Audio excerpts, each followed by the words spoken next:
Patriarch Kirill is in a panic. There could have been a terrorist attack on Putin, and the security service let it all slip through.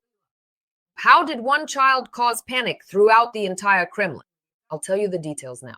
Hello everyone, my name is Anastasia Husaryova. While you're liking this video and subscribing to our channel, I'll tell you all the details so you don't miss anything and stay informed. So let's get started. In Moscow, during the celebrations for National Unity Day, an unexpected incident occurred. A girl asked Putin a question about her uncle, who was at the front and had been wounded. Her simple, childlike request instantly sparked a scandal in the Kremlin and on social media. I would like him to be transferred to an appropriate and good hospital. Let's find one. Him, okay? Absolutely. Thank you so much for truly remembering him. A good hospital in Russia? That was exactly the girl's request. To understand the significance of the incident, it's important to know on which day it happened. Every year, on November 4th, Russia celebrates National Unity Day. The history of this day dates back to the early 17th century, when Moscow merchants and ordinary citizens, led by Kuzma Minin and Prince Dmitry Pozharsky, organized a militia against the Polish invaders. This holiday carries a strong symbolic meaning. In modern Russia, it is used as an opportunity to demonstrate national unity and support for the state authorities.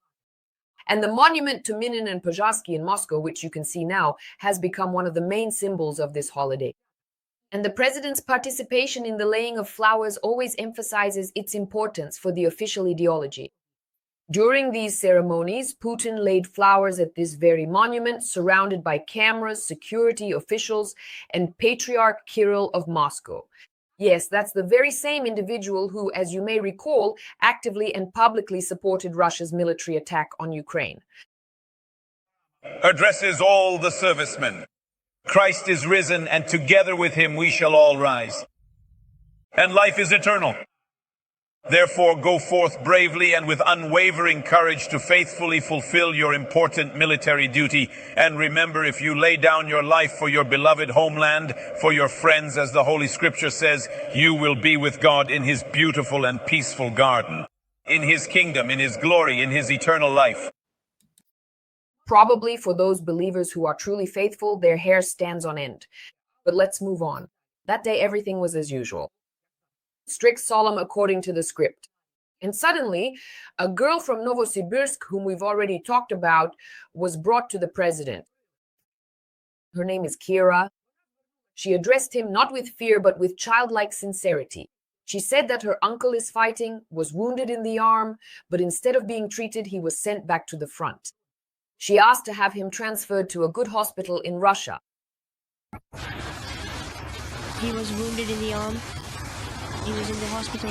He isn't being treated at all. Now they're sending him on a mission. I would like him to be transferred to a good hospital in Russia.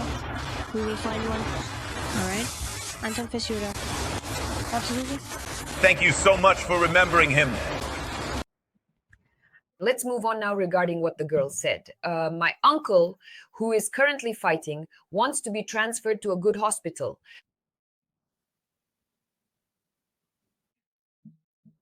It's simple. No politics, no slogans, just a child's request. Help! Putin, who did not expect such a question, was forced to respond in front of the cameras.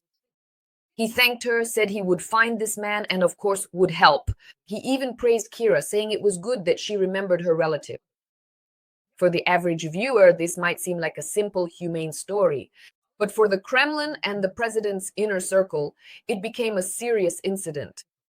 A child's question, which seemed innocent, exposed what millions remain silent about: the authorities' indifference to their own soldiers.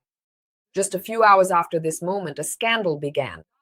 Not because of the wounded soldier, not because of the army's inaction, but because this girl was able to approach Putin at all. According to reports from Russian Telegram channels, Patriarch Kirill was outraged. He did not like that an unknown child was allowed near them.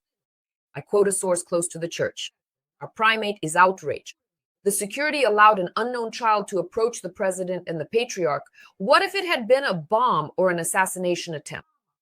That's exactly what he said, a bomb. Just imagine a clergyman who should be speaking about mercy, about love, about faith, is afraid of a child. Now, every frame where Moscow Patriarch Kirill talks about faith, about strength, about spirituality, looks like a farce. And every speech by Putin about the courage of soldiers sounds hollow. Because one little girl reminded him that courage is not about sitting at a long table, but about having the heart to speak the truth. And this is where things get most interesting. Because this incident is not just a minor episode, it's a symbol of how deeply they live in fear. The current Russian authorities, they are afraid of their own people. They are afraid of the truth. They are even afraid of children. And so when a child asks a question, it's like a mirror in which the entire Kremlin sees itself, forcing the authorities not just to blush, but to tremble, to become aware of their own lies and fear. And in this sense, a child becomes more important than any protest or demonstration. Why aren't the wounded being treated? The little girl asks. And translated into adult language, this means, why are you lying that everything is fine?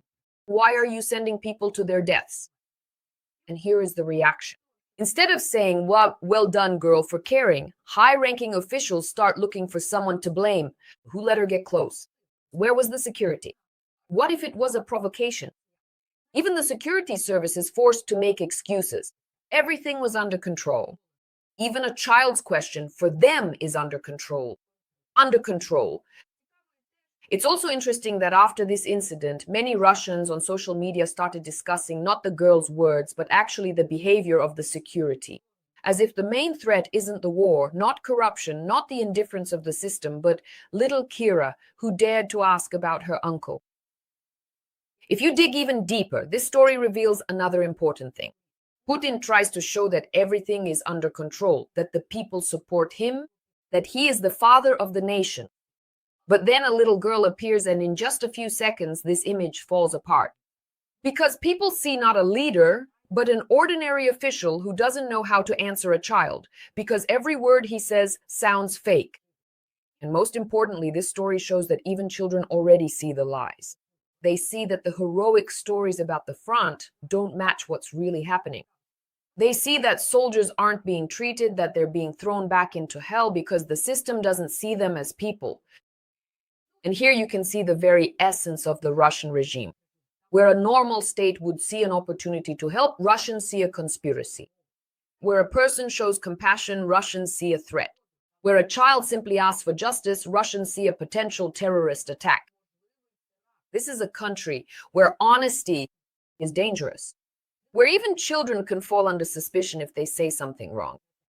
For example, we can mention the arrest of the street singer, 18-year-old Diana Loginova, who a month ago was singing songs in the center of St. Petersburg that the Russian authorities had added to the list of banned materials as extremist content. The girl, together with her band Stop Time, performed Monetoshka's song called You're a Soldier and I'm a Poet, which isn't even officially available for listening yet, as well as Noise MC's song Cooperative Libidinous Lakes. In particular, the ballet Libidinous Lakes was traditionally associated with the collapse of the USSR, when it was broadcast on television against the backdrop of social and political chaos, becoming a symbol of the Union's downfall. Currently, Russian youth perceive the song's lyrics as a metaphor for the collapse of Putin's regime. And here it should be added that the very next day, the police detained Diana and took her to one of the police stations in St. Petersburg, leaving her there for the entire night. Several groups of law enforcement officers were on duty near the station. Apparently, the 18-year-old street singer was scarier than any supercriminal since she was guarded like that by such a huge number of law enforcement officers. Later, according to Russian sources, it became known that she was sentenced to 13 days of arrest. After the young singer's arrest, a wave of support began in Russia. Rallies in her defense took place in various cities, including Moscow and Novosibirsk. There were solo pickets, and in St. Petersburg, posters appeared demanding the release of the band's members. In Perm, a solidarity concert was held, and in Saratov, street musicians played a song by the Russian singer Monetokka. Moreover, Monetochka herself supported the arrested street musicians by reciting a poem during her performance in Valencia, Spain. You make an evil face, but you're actually afraid of guitars and singers. You're scared of ink, canvases, watercolors, and love, of anyone who's even a little bit brave. You're afraid of so many things that it's actually easier for me to say what you're not afraid of. You're afraid of poetry, you're afraid of love, of funeral flowers, of your own reflection, of kisses in the subway shamelessly on display, of smiling mouths and wide open eyes. You're equally terrified of me and of Carrier, and you bare your teeth in fear. You're afraid of golden, girlish curls, of the shimmering voices of the young. You're afraid of our burning hearts because they melt the lead in steel. And like birds, our songs fly to those who are kind, who are brave, and who are honest. This case shows that even a single act or a child's question, as in Kira's case, can potentially spark a wave of civic response. From mass rallies and protests by the relatives of those on the front lines to individual acts of solidarity, or it might not spark anything at all. It all depends on how a society that has lived under fear and propaganda for so long will respond to a simple, honest truth. But let's get back to the girl Kira. The video of the conversation was published by journalist Pavlo Zarubin, a Kremlin journalist, but soon the segment with Kira's request disappeared from the video. Of course, the official Russian media are trying to pretend that nothing happened. They presented it as a touching moment when the president spoke with a child. Not a word about the scandal, not a word about Patriarch Kirill's reaction, but the internet remembers everything. The recording has already been seen by thousands of users on Twitter and Telegram. Even the international publication The Sun has already published a detailed account of this story. They noted in their article that the girl lost her father just last year. He died in the very war that Russian propaganda cynically calls a special military operation. He was mobilized in the fall of 2022, and a year and a half later, he was killed near Holivka in Donetsk region.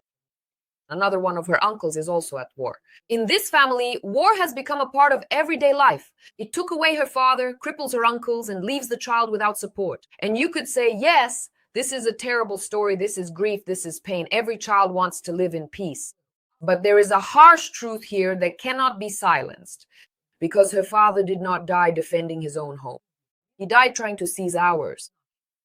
He was not standing on his own land, he stepped onto someone else's. He came here with weapons, carrying out criminal orders, and now in Russia he is called a hero. Only because he served the regime. Yes, for little Russian Kira, that was her dad. For us, he is just another occupier. And this is a terrible but necessary truth. Even in these so-called family tragedies lies the evil that Russia itself has created. Now, her uncles are continuing the same thing. One of them, wounded but thrown back to the front line again, because in the Russian system, people are expendable.